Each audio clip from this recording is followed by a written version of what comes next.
Podría dibujar de memoria su oreja. La derecha, justo antes de que todo se vaya a amarillo, violeta, gris. Justo antes de dejar de ver, justo antes de que empiece la angustia. El niño ya va ordenando los crayones sobre la mesa. Me pregunto si será su forma de espantar al miedo. Pinta el dibujo de unos monos que ahora seguro dan en la tele. Hace meses que no la prendo. Amarillo, violeta, gris. Mira mi oreja. ¿Duele? Si te dejo solo un momento, ¿vas a estar bien? Es mi octavo procedimiento y las secretarias ya me saludan por mi nombre. La enfermera me reta, entre sonrisas, por venir con tanto maquillaje, cuando sé que me van a poner gotas y se me va a chorrear todo. Mi mamá ya no me acompaña. Se aburrió de venir con su billetera a hacer la magia. Algún día debo aprender a arreglármelas. El padre apenas me mira. Así le digo a veces en mi cabeza. El padre, el niño, ella. Se turnan para traerlo. No sé cuánto más pueda aguantar su ojo. Cada vez que lo veo parece un poco más triste. Le sonrío a su cara de pirata, a la oscuridad del parche con un dinosaurio al centro. Yo salgo sin parche y con el mundo ya borroso, mis pupilas dilatadas. Los ojos claros son más sensibles, me dijeron la primera vez. Sé que debo esperar varias horas antes de que vuelvan a ser verdes, pardos, como el musgo, como una piedra bajo el agua. Eso cuando levanto la vista, es decir, nunca. Padre mira su teléfono mientras camino al ascensor. Todavía el niño no sale y ella no está aquí. En las contadas ocasiones en que están ambos, apenas se hablan. Se turnan en abrir la billetera. No parece ser un problema para ellos. Dicen, te toca a ti, con voz plana y sin mirarse. Alguien rebusca en su pantalón, alguien abre una cartera de cuero rojo. Y el niño pinta cielos amarillos, aviones verdes, pájaros color violeta. Padre levanta la vista y me mira.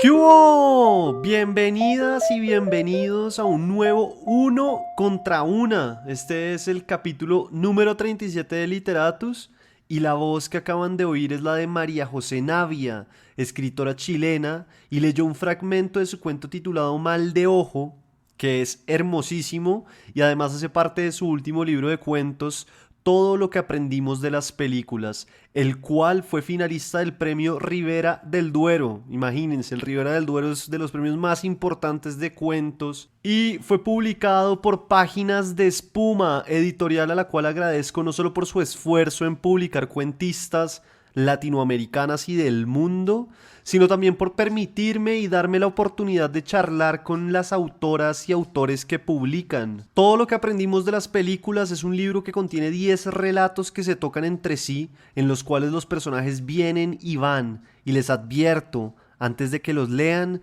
que entren con cautela, que no cometan el error mío, porque solo con Mal de Ojo, cuento que abre el libro, uno ya está contra la lona. En esta charla, además, hablé con la autora sobre la cultura pop, las películas que aparecen a través de los cuentos, su estilo y las estrategias que emplea a la hora de escribir. Y claro, cómo no, le pregunté qué hizo con la primera plata que ganó gracias a escribir literatura. Mi nombre es Federico Baraya Galán, o El Man de los Cuentos, y en esta ocasión les dejé la apertura de la novela y la respuesta del anterior al final de este capítulo. Pero mejor, oigamos a María José Navia.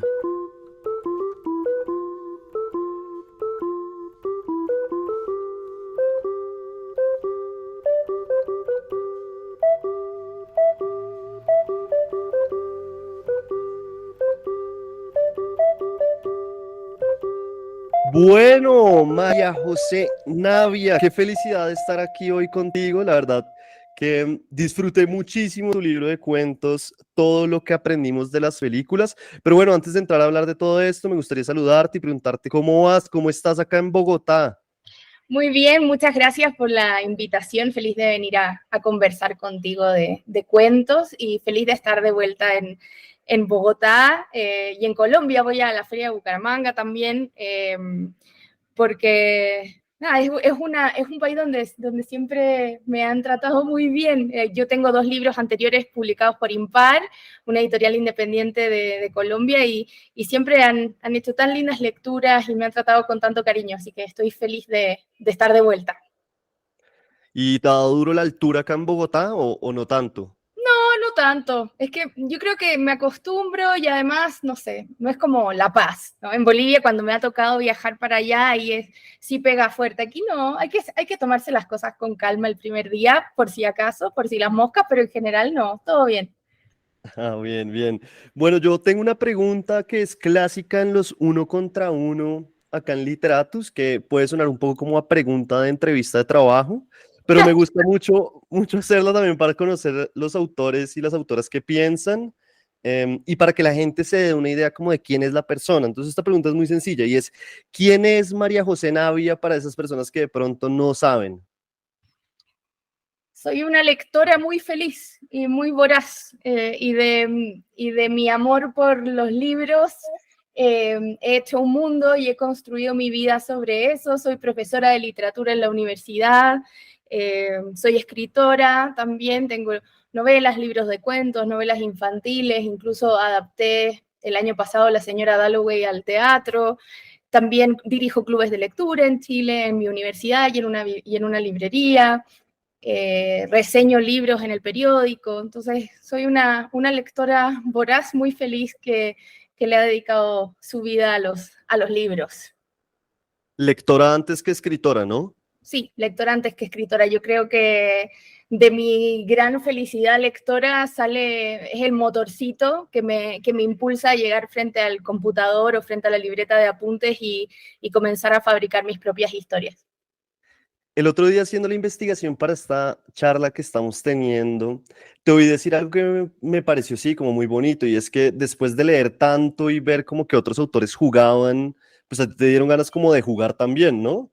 Sí, para mí esa es la imagen que se me viene a la mente porque yo también soy una escritora que no dejo de leer mientras escribo. Hay algunos escritores y escritoras que cuando están escribiendo lo propio dejan de leer otras cosas. A mí me gusta estar siempre leyendo porque es como la gasolina, no sé, lo que me mantiene escribiendo, y no para copiarle a nadie, sino que de ver lo maravilloso o genial que haya logrado otro escritor, de ver cómo está jugando con tal felicidad en el mundo de la literatura, a mí me dan ganas de jugar con mis propios juguetes, digamos.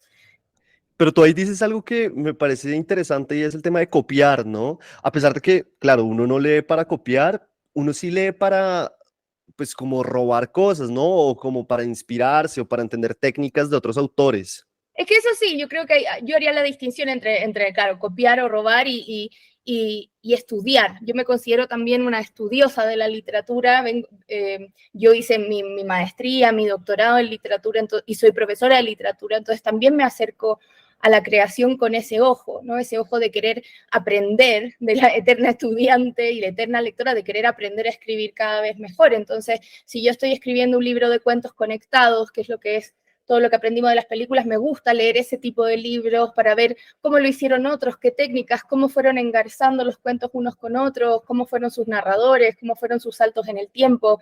Si estoy escribiendo una novela distópica, voy a leer novelas distópicas. Si es que estoy escribiendo una novela histórica, voy a leer novelas históricas. O sea, a mí me parece que escribir, para mí, es mantener esa conversación con la literatura y con quienes vinieron antes, y es un ejercicio también de humildad, es decir, yo no vengo a inventar nada completamente desde cero, ¿no? Yo continúo una conversación que lleva siglos, ¿no? Y sentirme parte de esa conversación también tiene que ver con tener los ojos abiertos lo que está escribiendo la gente alrededor tuyo, lo que ha escrito antes, ¿no? Y sentirse parte de esa tradición también. Tengo entendido, tú ya me dirás que el género que más te gusta, creo que escribir, no sé si leer, pero creo que escribir sí, es el género del cuento. Y me gustaría saber por qué. Además, porque el género del cuento es muy complejo, es decir, muchas veces como que la gente que no está tan versada en esto del cuento o no lo ha estudiado lo suficiente piensa que el cuento es un género sencillo, cuando en realidad el género del cuento por técnica y teoría suele ser muy difícil, ¿no? Y me gustaría saber a ti por qué te gusta tanto escribir cuentos.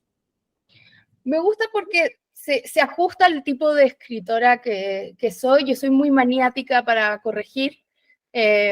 Cuando tengo un cuento un primer manuscrito, yo lo que hago es lo leo en voz alta y lo grabo en mi teléfono y después lo edito de a oídas. Lo voy escuchando por días, por semanas, como una canción, como un podcast, sin mirar la página, sin mirar las letras. Y después de un rato me siento a corregir y persigo mucho eso, las oraciones, el sonido. Entonces, hacer eso con una novela larga es más difícil. Yo ahora estoy terminando una novela bien larga y parte de la dificultad ha sido encontrar un nuevo método, porque el método con el que yo siempre he trabajado no me sirve para una novela así de larga. En cambio, en el cuento tengo esa posibilidad de trabajarlo con toda la minuciosidad que a mí me gusta, tener ese control, me gusta esa dificultad que tú bien dices de poder concentrar una historia, concentrar un universo, un mundo en un relato corto, ¿no? Y además a mí lo que más me gusta escribir son cuentos y lo que más me gusta escribir en algo más específico son los cuentos conectados. O sea, me gusta esa idea de poder escribir cuentos que funcionan en sí mismos como una unidad, pero que se van engarzando o dialogando o comunicando unos con otros. Que un cuento termine en otro cuento, ¿no? Que un cuento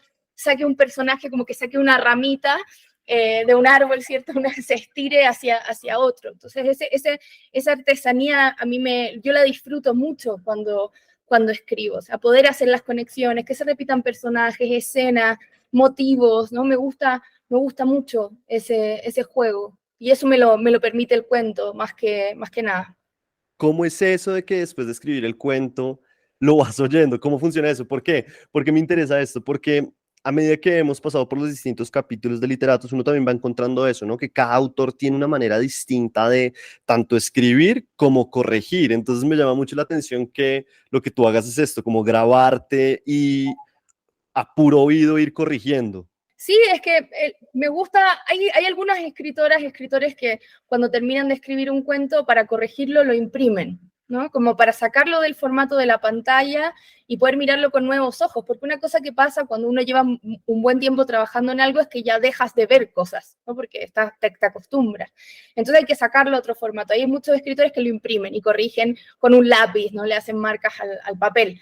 En mi caso lo que funciona es pasarlo a otro medio, ¿no? Pasarlo a lo auditivo y escucharlo. Entonces lo grabo, lo tengo en mi teléfono y lo voy escuchando, nada, como cuando tú vas caminando por la calle con audífonos, yo en vez de ir escuchando la radio o una canción, yo voy escuchando mi cuento y a medida que lo voy escuchando me voy dando cuenta de si hay palabras que suenan feo, si hay repeticiones que no me gustan, si hay oraciones demasiado largas, si hay alguna parte donde me aburro o donde pierdo la atención por momentos. Entonces eso me ayuda a después, cuando vuelvo a enfrentarme a la pantalla de mi computador con el cuento, reconocer eso y hacer los cambios pertinentes. Entonces yo siempre digo, tengo dos cosas en mi método proceso creativo, como se le llame. Primero, una parte muy intuitiva, yo no planifico, yo no digo en este cuento va a pasar esto, este va a ser el narrador, ni nada, sino que yo voy escribiendo los cuentos nada más.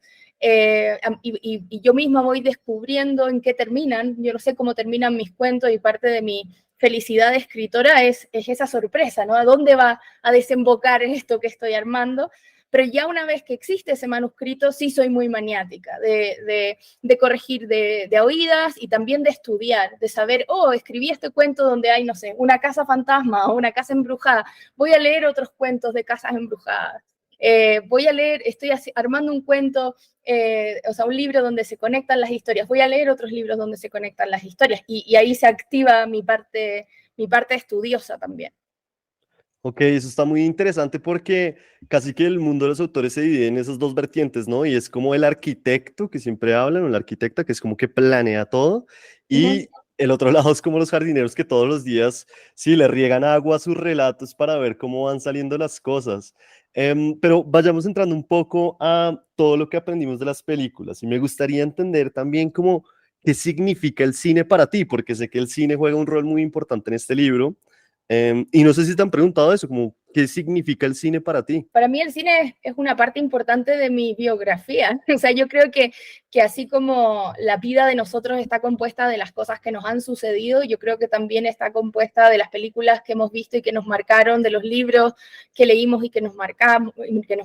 Entonces, para mí es una presencia cotidiana. Yo voy al cine todas las semanas, veo películas todas las semanas, igual como leo todas las semanas, todos los días. Entonces, para mí es eso, esa nutrición constante, y cuando estaba escribiendo este libro quise un poco... Es un libro que además escribí en pandemia, entonces en un periodo en que los cines estaban prohibidos, uno no podía ir al cine y mi semana se vio modificada, digamos, y empecé a valorar lo que es eso, ¿no? Ir al cine, salir de tu casa, de tu zona de confort, ir a un lugar a oscuras con un grupo de extraños que no conoces y que de pronto estamos todos como viéndonos, riéndonos, teniendo miedo frente a la pantalla, ¿no? Y esa mezcla de oscuridad y de luz que se genera, esa vulnerabilidad, esa intimidad también. Entonces quería rescatar ese ritual del cine que aparece en un par de los relatos como ritual, también el miedo de que el cine se acabara, que fue una de las cosas que temí en pandemia, y hay un cuento que se llama Gretel, donde el cine se acabó, ¿no? Y es como esta reliquia del pasado que las niñas le preguntan a su casa inteligente que les muestre imágenes. Y por otra parte quería la presencia constante del cine en el libro, no como un libro erudito, que podría haberlo hecho. A mí me gusta mucho el cine y mi libro de ahora sí es más erudito del cine, tiene más historia de ese arte, pero ahora en lo que quería era esa presencia constante y familiar del cine, ¿no? Como la película, no las grandes obras necesariamente, sino la película que dejaste puesta en la televisión y que una frase se quedó contigo, imágenes que vuelven. Le rindo homenaje a mi película favorita, que es Lost in Translation, de Sofía Coppola, en un cuento que se llama Bond. Entonces quería ese juego, pensar que el cine forma parte de nuestra educación sentimental, que de alguna manera uno ve un beso probablemente en una película antes de que te besen a ti, ¿no? O una boda, o un bautizo, un funeral, ¿no? Entonces me interesaba esa experiencias que están alrededor de nosotros y esos mundos de ficción en los que vivimos, al igual que vivimos en nuestros propios mundos. Esa película de Sofía Coppola es hermosísima, totalmente de acuerdo contigo. Lost in Translation es fantástica. Y algo que dices es muy cierto, ¿no? Como que acá hay muchas referencias pop, pero sí, no es como el cine culto, sino que también uno ve referencias, por ejemplo, a Taken, Sí. que me pareció, sí, me pareció curioso, pero también es muy interesante ese juego que haces. Yo quisiera saber cómo nació este proyecto. ¿Tú tenías un cuento que ya habías escrito y dijiste, bueno, por acá hay algo? ¿O tuviste el proyecto en la cabeza desde el principio y dijiste, voy a hacer un libro de cuentos que, sí, como que gira alrededor de este tema? ¿O cómo fue naciendo este proyecto? Como te comentaba al principio, no hago esos planes. Entonces yo empecé a escribir Mal de Ojo, que es el primer relato de la colección, y estaba enfocada en ese relato. Y empezaron a aparecer cosas como aparecen siempre en los cuentos de una, ¿no? Entonces empezó a aparecer empezaron a aparecer referencias al cine, el tema de la visión, de la ceguera, la oscuridad, la luz, estos vínculos que yo les llamo vínculos del casi, que son relaciones que no son de pareja, sino casi de pareja, casi de familia, ¿no? Casi de madres, de padres, que se va a ver en el resto de la colección y un poco inspirada también en la relación de los personajes de Lost in Translation. Entonces, y luego de ese escribí el siguiente, y ya cuando llevaba unos 4 o 5 cuentos, me fui dando cuenta de esas repeticiones, ¿no? Las referencias constantes al cine, el personaje que se va a esconder al cine, aparece el personaje de Constance, que es esta escritora, y su hija, y quise saber más de ella. Entonces, de a poco, ahí ya se activa mi parte esta estudiosa y más maquiavélica, y ahí el resto de los cuentos los fui construyendo para que fueran calzando en este universo que se me empezaba a armar.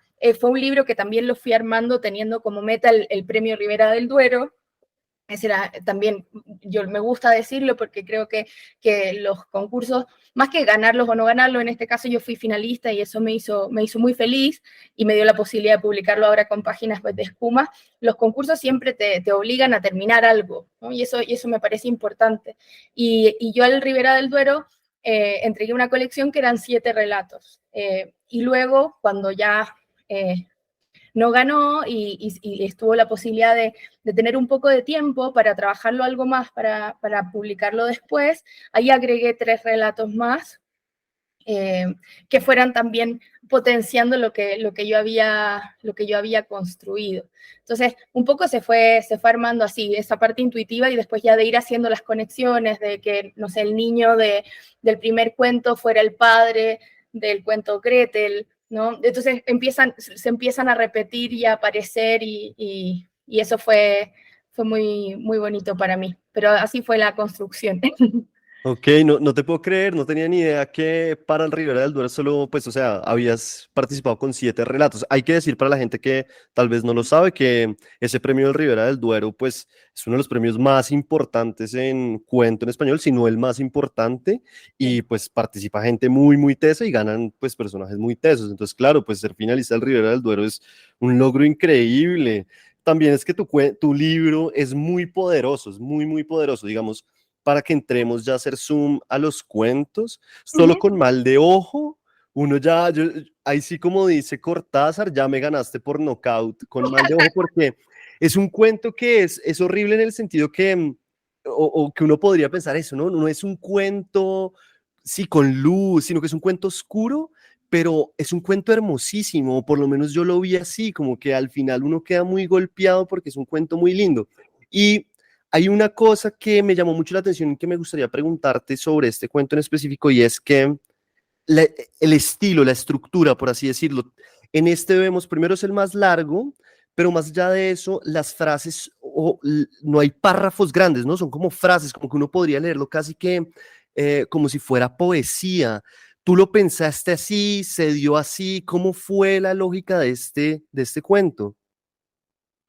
Bueno, a mí me pasa con los cuentos, y ahí viene esta parte intuitiva que te comentaba, que yo a veces tengo ideas, como todos, supongo, todas, sobre temas que me gustaría escribir, sobre los que me gustaría escribir, pero yo no me puedo sentar a escribir ese cuento hasta que no tengo la primera línea. Yo no parto del final, yo no escribo un párrafo del medio, sí, yo siempre estoy tomando apuntes de ideas, pero sentarme a escribir es solo cuando tengo esa primera línea. Y lo que pasó con Mal de Ojo es eso, o sea, llegó un momento en que pensé, podría dibujar de memoria su oreja, ¿no? Que es un cuento que es el más autobiográfico de la colección. Pues yo el 2019 tuve lo que tiene el personaje de ese cuento, y una complicación a la vista que se llama retinopatía diabética proliferante, y estuve todo un año haciéndome procedimientos con láser y con inyecciones, y entonces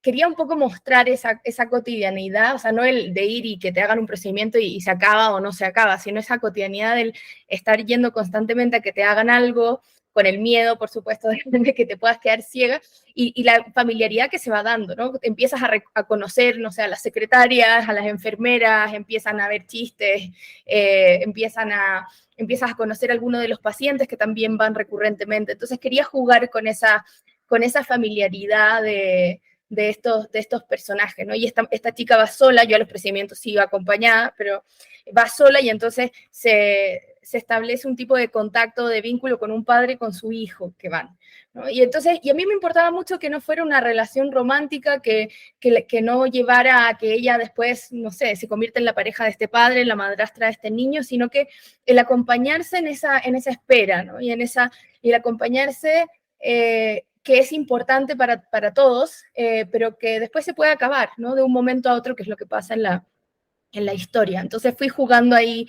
con eso, y lo que te decía de esa primera frase, para mí esta narradora llegó hablando así, no es que yo dije, esta narradora tiene que hablar con frases cortas, sino que llegó así, ¿no? Hablando, porque pensé ya después, cuando llevaba un par de páginas escribiendo, que alguien a la que le están pasando tantas cosas, ¿no?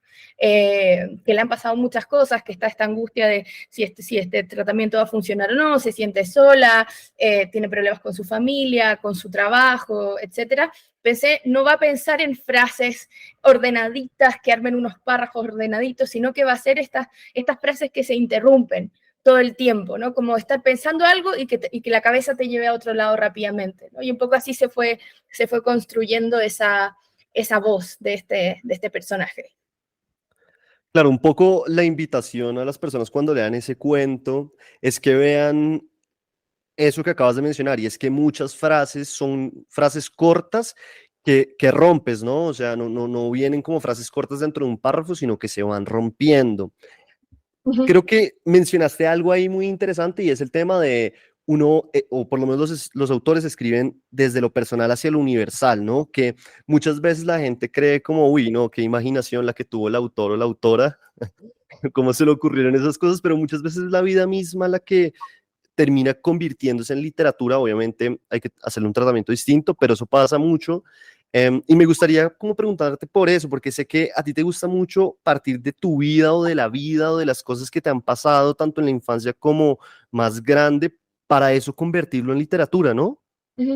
O sea, hay algunas cosas, pero como me gusta decir, siempre es una suerte de disparador y la historia te lleva mucho más lejos. O sea, yo no hago autoficción. O sea, para mí lo de mal de ojo que está ahí era ese ir recurrentemente, pero todo lo otro no es mío. O, por ejemplo, otro ejemplo que me acuerdo exactamente, el segundo en el que se me ocurrió esa primera línea es el cuento que sigue, que se llama Dependencia, que yo por mucho tiempo quería escribir un cuento sobre una pareja que quiere tener hijos y que no le resulta, ¿no? Porque son historias que a mí me rodean mucho, mis amigas, gente que conozco, y por lo general uno cuando ve en literatura estas historias de parejas que están intentando tener hijos o películas, generalmente en algún momento funciona, ¿no? Como que la historia es, lo intentan, y en algún momento esto va a ser exitoso, ¿no? Y yo no quería eso, ¿no? Yo quería la historia que estaba viendo, que veía a mi alrededor de mucha gente, pero no lo veía reflejado en la literatura, de personas que quieren mucho ser madres, pero que no les funciona, ¿no? Y que después en algún momento deciden dejar de intentarlo. Y yo pensaba, para esa persona, si después conoce a alguien y le pregunta, ¿y tú tuviste hijos o tú tienes hijos? Ella va a decir que no. Y ese mismo no es el no de una mujer que nunca quiso tener hijos y que nunca fue un tema para ella. Y yo pensaba, pero wow, detrás de ese no hay tantas cosas. Entonces quería mostrar un poco esa versión de ese no, pero no sabía, de nuevo, cómo escribir la historia, quién era, quién la iba a contar, cómo iba a ser. Y justo pasó que, aquí viene el dato personal, que es el disparador, que yo viví siempre con mi esposo en departamentos, en apartamentos chiquititos, y hace un par de años nos cambiamos a una casa pequeñita, pero una casa, con un jardincito chiquitito. Y en esa casa, en la entrada, hay un árbol grande y tenía un columpio, de esos como con una llanta, con un neumático de automóvil, y estaba ahí. Y nosotros pensamos, ¿qué hacemos? Nosotros no tenemos hijos, ¿qué hacemos con ese columpio? Y finalmente lo dejamos porque tenemos muchos sobrinos y cuando van, se quedan jugando ahí, fue como, bueno, que quede para ellos. Y la primera vez que llegó el cartero a dejar mis libros a mi casa nueva, yo salí a recibir el paquete y cuando abro la reja, la puerta, el cartero mira por sobre mi hombro y ve el árbol con el columpio y se sonríe, ¿no? Y yo pensé, él debe haber, me imaginé, ¿no? Él debe haber pensado que en esa casa vivían niños, ¿no? Y que por eso está el columpio. Y me acuerdo que recibí el paquete, cerré la puerta, me doy la vuelta para regresar a mi casa y pensé, el columpio siempre los confunde, ¿no? Y ahí llegó la frase y con eso empecé a escribir esta historia de esta pareja que porque tiene una casa, que por fin sienten que ahora pueden ser padres y todo se empieza a estropear. Mira tú, es casi como que los escritores y las escritoras siempre están escribiendo, ¿no? Ya sea en la cabeza o en la mente, pero sí, siempre están como Absolutamente. buscando Sí, escenas, diálogos, demás, ¿no? sí, yo siento que siempre somos como esponjitas o como tenemos una antena que nunca se apaga y entonces de pronto llegan cosas y como te digo, puede ser cosas muy casuales, cosas muy pequeñas, pero que sirven para gatillar esto que lleva la historia hacia otros lados, ¿no? O sea, a mí me pasa, por eso hacía la distinción sobre lo de la experiencia personal, pues yo tengo una novela que se llama Kintsugi, que en Colombia salió por Impar, y es una historia muy triste de una familia rota.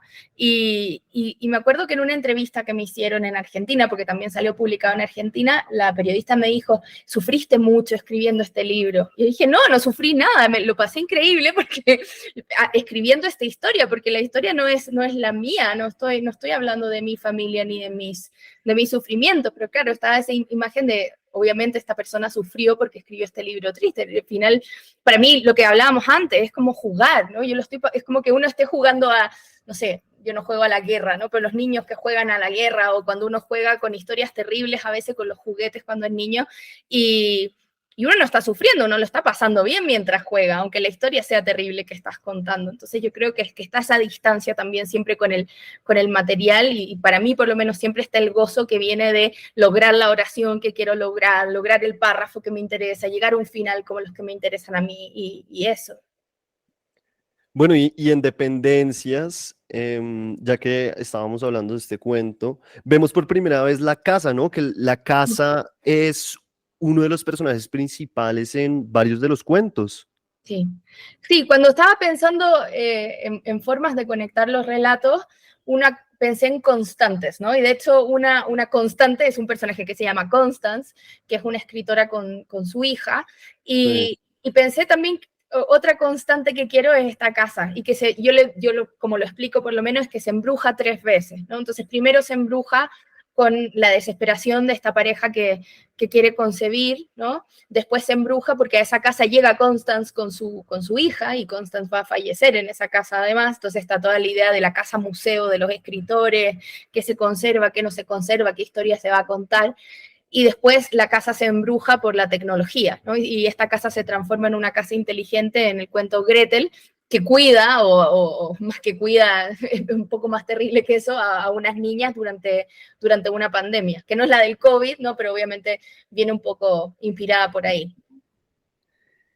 Bueno, y en este cuento también que la casa se va a convertir como en museo, que está, sí, escrito como hacia un fan de esta escritora. Imagínate que a mí, yo sé que a ti te gusta un poco la cultura pop, sí, gringa, estadounidense, a mí también me gusta mucho, y preciso cuando estaba leyendo ese cuento vi un capítulo de Futurama en el que también es un poco eso, que creo que se llama ese capítulo como hasta donde nunca ha llegado un fan. Y preciso después leí este cuento que también me llamó mucho la atención porque ahí obviamente estás tocando este tema como de los fanáticos, pero a la vez como que por debajo está latiendo, que pasa mucho en tus cuentos, y es que por debajo late como la historia más profunda, y es esta relación entre madre e hija, ¿no? Cómo es de difícil estas relaciones. Y me gustaría preguntarte sobre todo por este tema que late por debajo en tus cuentos, que muchas veces es lo que se llama la segunda historia, por ejemplo. ¿Cómo logras tú codificar esa segunda historia por debajo para que lo que lata sea tan poderoso? Perdón, me repito todo el tiempo con mis respuestas, pero es que no planifico nada de eso, va saliendo así como... y la única explicación que tengo es que ya está como... Viene de las miles de horas de lectura, ¿no? Para escribir las cosas que escribo. O sea, yo soy una persona que lee por lo general 2 libros diarios. O sea, soy muy intensa en el tema de la importancia de la lectura. Entonces, ese tipo como de preguntas que me parecen muy genuinas, y quizás hay gente que lo tiene todo muy pensado, pero para mí yo siento que es como que a una atleta olímpica le digan cómo haces ese giro o cómo haces ese salto, ¿no? O sea, hay un momento en que ya ese salto le sale porque lo practicó 700 millones de veces, ¿no? Y vio 500.000 videos de otras atletas haciéndolo antes que ella.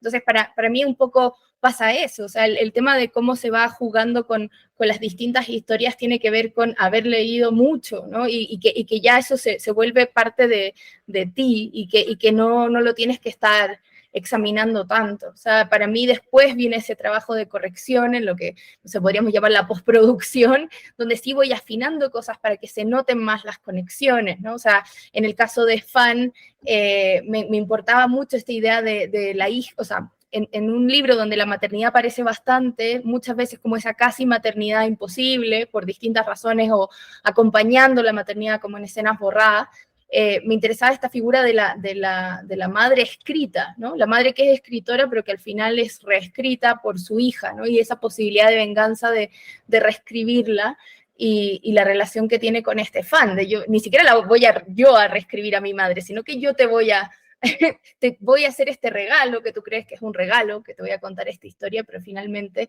la voy a reescribir. Y me permitía meterme en esa relación madre-hija, porque otra cosa que yo sí quería hacer, que después la fui afinando, era hacer este juego que viene desde ese primer relato de Mal de Ojo, Y aquí quiero decir que para mí, yo sé que los lectores pueden hacer lo que quieran, pero a mí me importa mucho que mis libros de cuentos se lean en orden, ¿no? Porque hay una intención detrás, ¿no? De cómo se va pasando un cuento a otro. Y a mí me interesaba que este mal de ojo fuera una especie de declaración de principios de ciertos temas, ciertas formas de funcionar, y entonces, en el caso de mal de ojo, esta idea de ir al oftalmólogo, al oculista, y que te pongan distintos lentes, ¿cierto? Y ves bien con este, ves mejor aquí, si te pongo este, lees mejor, ¿no? Y entonces que mi libro de cuentos funcionara así. Entonces uno se encuentra en fan a Laura y habla de su madre, y entonces como lectoras nos hacemos una idea de quién es esa madre, pero después leemos Guardar el aire y vemos otra dimensión de esa madre y de esa hija, después leemos escenas borradas, y como de nuevo es como, ¿ves bien ahí? Si te pongo este lente, ¿cómo ves a Constance ahora? ¿No? Y entonces está ese juego que se va haciendo en relación también con las otras historias. No sé, en el último cuento aparecen los libros de Constance, que están todos llenos de arena, ¿no? En una casa en Lanzarote, entonces me interesaba también ir poniendo esos rastros, pero yo no, mientras escribo solo soy consciente de la felicidad que me da escribir, no de cuál es mi historia secreta ni nada. Esas cosas vienen después cuando corrijo, que voy afinando para, sobre todo en el caso de un libro como este, que los cuentos se van conectando, de tratar de ir haciendo estos guiños para que el lector no sé, ahí me puedes contar tú cuál fue tu experiencia, pero en general los lectores, las lectoras, les ha gustado ese juego, ¿no? Que sea un libro de cuentos que tenga esto como extra, me han dicho algunos. Yo lo que hago es replicar la felicidad que me da leer a mis autores favoritos que juegan con esas repeticiones. O sea, mi gran referente en español es Rodrigo Fresán, que también tiene, bueno, por supuesto, toda una fascinación con la cultura pop en inglés que compartimos, y de la literatura en inglés, y que él va jugando en su galaxia, que es su obra, con personajes, motivos que se repiten de un libro a otro, y como lectora te da una felicidad especial hacer reconocer esas cosas, o en otras autoras más clásicas. Virginia Woolf hacía lo mismo. O sea, la señora Dalloway aparece en la primera novela de Woolf, que se llama Fin de viaje, después vuelve la señora Dalloway, después siguen La fiesta de la señora Dalloway, o más recientemente también Elizabeth Strout, una escritora norteamericana que me gusta mucho, tiene un personaje que se llama Olive Kitteridge y otro que se llama Lucy Barton, y van reapareciendo en distintas novelas de ella. Entonces también está ese juego para mí en lo que hago, que es replicar lo que me hace feliz. Siento yo también un poco que al ajustar esa visión, como tú decías, también lo que nos permite es mirar un poco hacia el pasado, ¿no?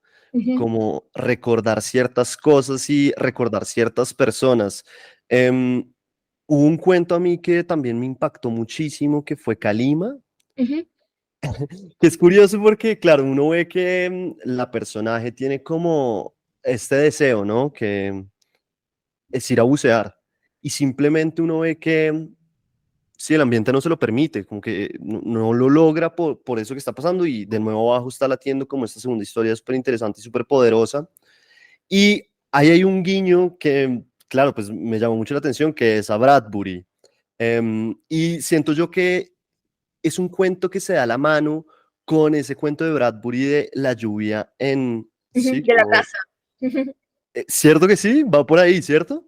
O sea, la referencia, o sea, el cuento de la casa para mí es más guiño de Gretel, como la casa que queda en un mundo que ya se terminó casi, pero para mí el cuento de Bradbury que está más relacionado con Kalima es uno que se llama La última noche del mundo. Ok. Claro que en ese cuento es muy curioso porque las personas saben que se va a acabar el mundo e igual lavan los platos, ¿no? Sí, sí, claro, a mí ese me gustaba mucho ese relato, porque era esta idea de se acaba o sea, cuando uno piensa en películas de fin de mundo, siempre es que yo lo encuentro tan ridículo, ¿no? La gente sale corriendo a buscar su auto para manejar a no sé a dónde, y tú dices, viene un meteorito, jamás van a llegar a ninguna parte, ¿por qué pasan sus últimos minutos como en el tráfico, ¿no? Como todos atrapados, pero está esa desesperación. Y lo que me gusta mucho de ese relato de Bradbury es que es esta pareja, los niños ya se están durmiendo y bueno, hoy día a la medianoche se va a acabar el mundo y ellos siguen, se toman un café, siguen conversando de la vida, de que fueron felices, ¿no? Lavan los platos y está esa calma, ¿no? De tal vez de una vida bien vivida, no sé, pero y yo quería eso, ¿no? Entonces en el caso de Kalima, que está esta mujer que viene a bucear, pero también tiene las cenizas de su pareja, y que el mundo se le llena de cenizas con la Kalima, y está esta idea, tiene un ambiente medio de fin de mundo, sin que se lo diga tanto, y entonces pensar que ella finalmente llega a esta revelación que dice, el recuerdo es la luz que no se apaga, ¿no? O sea, todo está oscuro, pero ella tiene estos recuerdos de este amor, ¿no? Que la mantienen, ¿no? Y quería eso. Pero el otro cuento que tú mencionas, sí, para mí fue muy importante en este libro, pero en relación a Gretel, ¿no? Esta casa, en esta casa que funciona, que es cierto que limpia, que se abren las cortinas, ¿no? Y en el caso del cuento de Bradbury, ya no hay nadie, ¿no? Hay unos perros dando vueltas y la casa funciona como si todavía hubiese gente que vive allí, ¿no? Pero Bradbury es una gran referencia para este libro mío, sí, por cierto.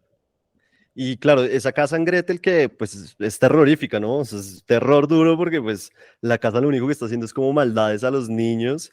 Pero no me quiero perder de esta pregunta y es, ya que estábamos hablando del fin del mundo y que hay gente que lo recibe de maneras muy curiosas como montarse en el carro a ver para dónde van, ¿tú cómo lo recibirías? ¿Qué harías? Bueno, en mi libro anterior a este, que se llama Una música futura, que también publicó Impar, respondo un poco a esa pregunta. El último relato de ese cuento se llama Todo Incluido, y un poco haciendo la broma de estos como hoteles que incluyen las comidas, que incluyen todo, pero acá está todo incluido, incluso el fin del mundo, ¿no? Y que son unos cruceros que salen al alta mar y que se destruyen 4 de ellos o 3 de ellos y como para ir deshaciéndose de la población, ¿no? Es un cuento bien horrible, o sea, terrible de lo que pasa. Y entonces tú eres seleccionado, así como el ticket dorado de Willy Wonka, pero versión siniestra, y entonces tienes que ir en estos cruceros. Y entonces está el personaje de mi protagonista, que la eligen para ir a uno de estos 4 cruceros, y a los 7 días el crucero explota o vuelve, ¿no? Y explotan 3 de 4. Y entonces, y ella está ahí, y justo y ella es una gran lectora, o sea, le han pasado muchas cosas, pero era mi cuento de el amor por los libros.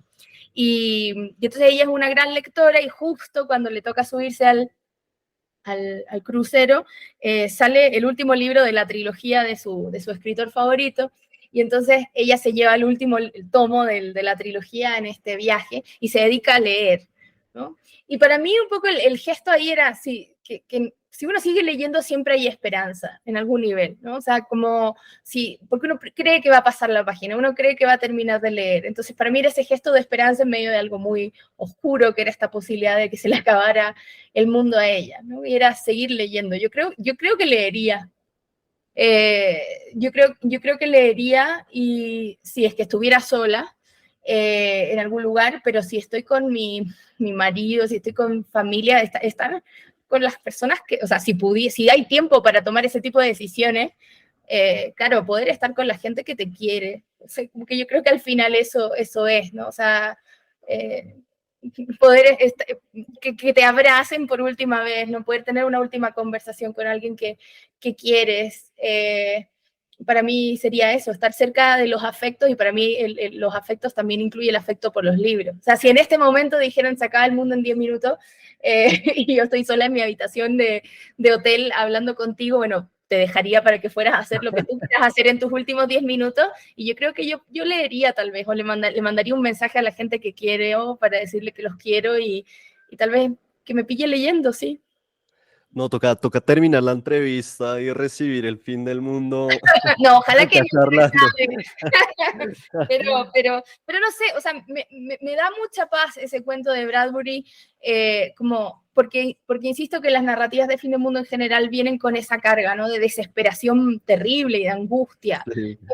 que tiene todo el sentido, o sea, no me parece que sea descabellado que sientas efectivamente esas cosas. Pero a mí en general, claro, me gustan, y en las películas incluso, hay una película que se llama, creo que se llama Buscando un amigo, Seeking for a Friend for the End of the World, que es con Sí. Keira Knightley y Steve Carell, y que es como una especie de comedia romántica en el fin del mundo, ¿no? Y a mí también es una película muy chiquitita, ¿no? No es de esas películas así súper famosas, pero claro, está la relación que es de nuevo otra relación del casi, ¿no? Como Lost in Translation, pero apocalíptico y chistosa, ¿no?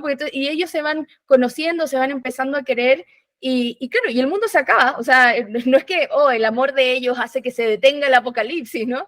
Pero está ese momento de amor y de reconocimiento en el fin del mundo que a mí me parece bellísimo. Entonces, me gustan ese tipo de historias que también rescatan esa parte. Creo que las otras también tienen que existir, pero nada, yo quise darle ese giro a mi calima, ¿no? A mi historia de fin de mundo de este libro, de arroparse un poco en la memoria y en la memoria de los afectos.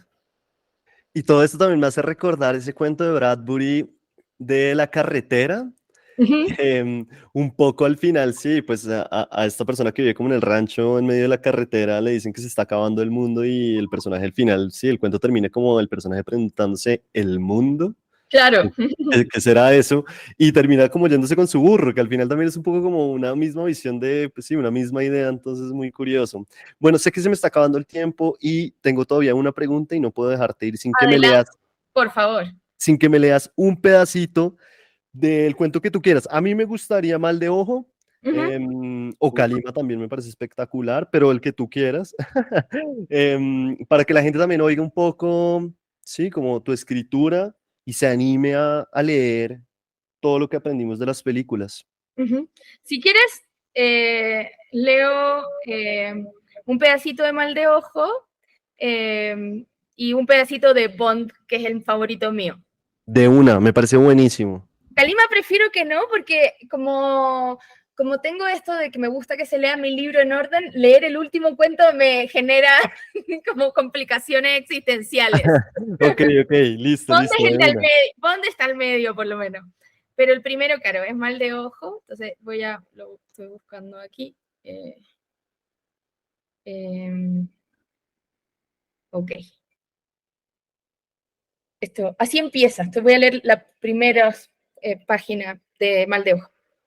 Dice: podría dibujar de memoria su oreja, la derecha, justo antes de que todo se vaya amarillo, violeta, gris, justo antes de dejar de ver, justo antes de que empiece la angustia.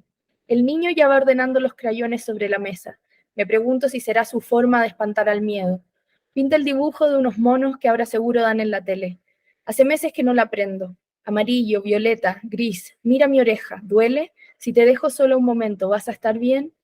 Es mi octavo procedimiento y las secretarias ya me saludan por mi nombre. La enfermera me reta, entre sonrisas, por venir con tanto maquillaje, cuando sé que me van a poner gotas y se me va a chorrear todo.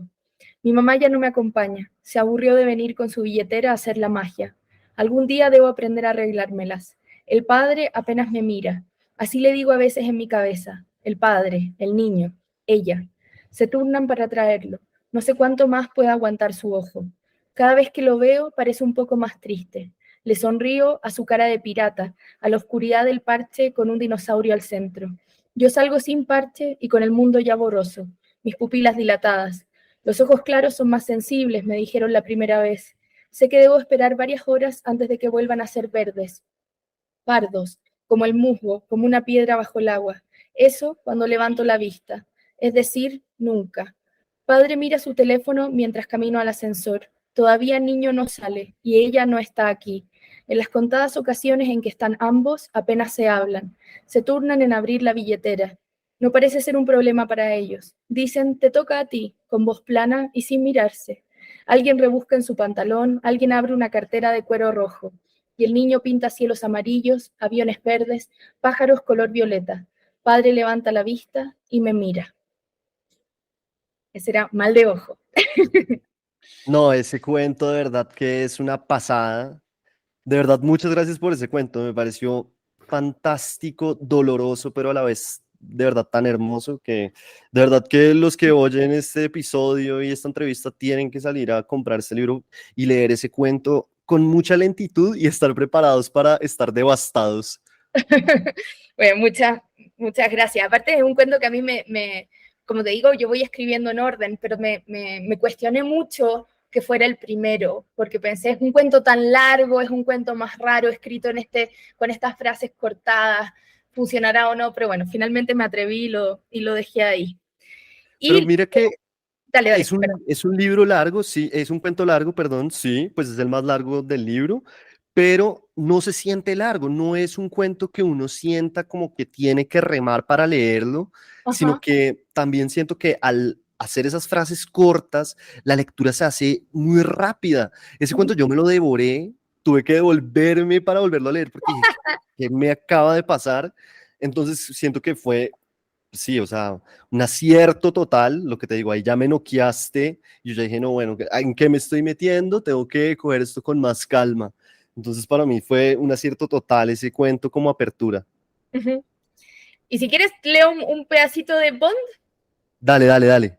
Ya, que Bond es este cuento que les contaba que es mi homenaje explícito, viene con un epígrafe de Lost in Translation, si bien la relación entre los personajes es distinta, pero es como mi homenaje, mi canción homenaje a esa película. Dice, ella siempre llega primero y es él quien paga la cuenta. Ya hace un tiempo dejaron la pirueta de sacar cada uno su billetera, de pelearse el papel o hacerle gestos desesperados al mesero. Rebeca espera sentada porque no quiere arruinar la sorpresa. Mario llega con un abrigo que lo hace ver demasiado formal y ella sonríe. Por 3 segundos se miran con atención, como si esto no fuera un ritual de todos los años, como si no llevaran semanas, meses incluso, enviándose mensajes y correos para elegir el lugar en donde verse. Esta vez había elegido ella. Él no había puesto reparos. Casi nunca lo hacía. Quizá porque ya se conocían lo suficiente y Rebeca jamás iba a reservar en un lugar muy ruidoso, ni Mario sugeriría nada a lo que no pudiera llegarse caminando. Cuando ella se levanta, porque se levanta y ha pensado en este momento por largo rato, la expresión de él cambia a algo nuevo. Le cuesta encontrar las palabras y no las encuentra. Solo se acerca tímido, abre los brazos que parecen alas adentro del abrigo enorme y dice, ven aquí. Su mamá tuvo muchas parejas y ahora lleva más de 5 años sola. Con Mario duraron cuánto, con suerte 8 meses. Rebeca no se hablaba con ninguno de los otros. Rastros, más que padrastros, fotos que su mamá, dramática y furiosa, siempre rompía por la mitad. Recuerdos en la playa que no dejaron huella. Señores, y no tan señores, que apenas la miraban. Todos olvidados, excepto Mario, allí sentado frente a ella e inspeccionando la carta. Sabe qué va a pedir. A veces habla de él como su ex, no está mintiendo, o no del todo. Víctor se reía de su vínculo, ese hermano que también le duró poco, ese que decidió quitarse la vida en el extranjero. Rebeca, cuando se enteró, llamó primero a Mario, después a su mamá. Fueron segundos, pero los segundos importan. Mario ya llevaba casi 20 años lejos de su familia. Su mamá había dejado de mencionarlo, pero con Rebeca habían seguido los saludos para el cumpleaños, para la Navidad y un par de llamadas sorpresas solo para saber cómo iba todo. Su ex papá. A Rebeca le gustaba sentir que estaba ahí, mirar su nombre entre los contactos del teléfono o alguna foto marcada como favorita. Esas fotos de su adolescencia en las que ella aparece de shorts y con la mirada perdida y él siempre por ahí lejos y demasiado serio. Cuando se fue, primero la llevó a comer un helado para explicarle. Rebeca, aunque se lo esperaba hace semanas y repasaba en su cabeza la forma en que se lo diría junto con sus posibles reacciones, se sorprendió de llorar tanto. Las lágrimas salían y salían de sus ojos sin que pudiera detenerlas. Lloraba con hipo, lloraba con la cara deforme. Más de alguien la miró con preocupación desde otra de las mesas. No era que fuera a extrañar su presencia en casa. Nunca vivió con su mamá, aunque en un par de ocasiones se quedara a dormir, sino una cierta sensación de confianza. Había una seguridad en él, en saber que almorzarían juntos cada tanto, en que podía llamarlo para hacerle alguna pregunta para sus tareas del colegio. Él siempre sabía todo. Quizá por eso guardó como un tesoro el papel en el que se comprometió a no irse, un truco barato para una niña desconsolada y que ella tomó como promesa, un papel que llevaba dentro de la billetera, debajo de la foto de la abuela y del novio de turno. Una promesa que él había escrito a la rápida, en el recibo de la heladería, uno simple de pistacho para ella, un café cortado para él, con letra bien grande y una firma al final. Por su trabajo como piloto, Mario sabía hablar varios idiomas. Siempre le ayudaba con sus tareas de inglés. Estuvo poco, pero fue quien más la quiso. A su mamá, claro. Nadie la miró nunca con esos ojos, con esa ternura. Dejémoslo hasta ahí, porque si no me voy a leer el cuento completo. No, excelente, excelente. Me van a matar porque Creo que te he quitado más tiempo del que habíamos hablado, pero no te puedo dejar ir sin esta pregunta clásica de Literatus, es que se la he hecho, si se le dice a María Fernanda Ampuero, a Magela Buduán y a todos los autores que pasan por acá por el contra uno, y es, si te acuerdas, claro, ¿qué hiciste con la plata que te ganaste la primera vez que ganaste plata escribiendo literatura? Me acuerdo de varias veces de cosas, no sé si la primera vez, porque la primera vez que me gané plata con literatura fue algún concurso, como en la universidad, que me gané un premio de concurso de cuentos, ese tipo de cosas, pero, pero, pero me he gastado, o sea, a veces cuando llegan los pagos de derechos de autor y todo eso, yo trato de siempre como comprarme algo, como que no se vaya en pagos de cosas, sino que siempre comprarme, no sé, una chaqueta o comprarme unos aretes o comprarme un brazalete o alguna cosa que yo después me acuerdo de, esos son los aretes de tal libro. Como trato de hacer eso, de que siempre haya algo especial, además de que el dinero sirva para, no sé, pagar la comida, ¿no? O pagar las cosas así. Pero no me acuerdo así exacto en lo que me gasté la primera vez, aunque es muy probable que hayan sido libros. Buenísimo, buenísimo. Bueno, María José, muchísimas gracias por este espacio acá en Literatus. La verdad es que la conversación estuvo fantástica. Todo lo que aprendimos de las películas es un libro de cuentos hermosísimo que todo el mundo debería leer. Y bueno, pues nada, espero que la pases muy bien acá en Bogotá y que la hayas pasado muy bien en Literatus.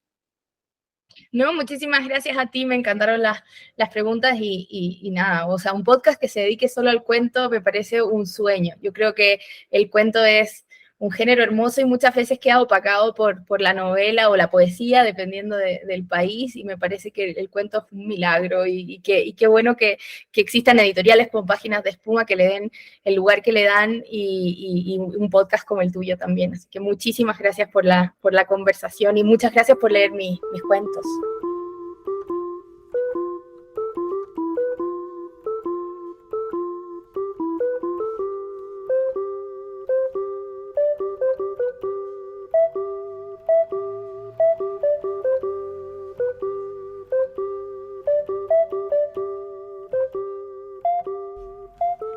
En este capítulo número 37 de Literatus, charlé con la autora chilena María José Navia sobre su libro de cuentos Todo lo que aprendimos de las películas. La autora leyó 2 fragmentos de 2 cuentos distintos, primero Mal de Ojo y después Bond. La apertura de la novela de esta semana dice así: son como gusanos. ¿Qué tipo de gusanos? Como gusanos en todas partes. El chico es el que habla, me dice las palabras al oído. Yo soy la que pregunta: ¿gusanos en el cuerpo? Sí, en el cuerpo. ¿Gusanos de tierra? No, otro tipo de gusanos. Está oscuro y no puedo ver. Las sábanas son ásperas, se pliegan debajo de mi cuerpo. No me puedo mover, digo. Por los gusanos hay que ser paciente y esperar, y mientras espera hay que encontrar el punto exacto en el que nacen los gusanos. Oiga, ¿quién escribió esta apertura y a qué libro pertenece? Esta semana está un poco más difícil porque la anterior mucha gente me escribió que fue muy sencillo descubrir que la apertura pertenecía a Cómo son las cosas de la vida, a Ray Bradbury y Fahrenheit 451. ¿Por qué digo esto? Pues porque preciso con María José Navia hablamos un poco sobre los cuentos de Ray Bradbury. Y en el capítulo de Truman Capote, pues la apertura leída fue sí, de Fahrenheit 451, escrito por Ray Bradbury. Recuerden que si aún no siguen a Literatus en Spotify, pues hágalo de una vez para que siempre que saque capítulo le aparezca y le avise. Y en redes sociales me encuentran en Instagram como federico.baraya y en Twitter como @FedericoBaraya. Nos oímos en un próximo capítulo con más autoras y autores que nos vuelen la cabeza con su escritura y sus cuentos.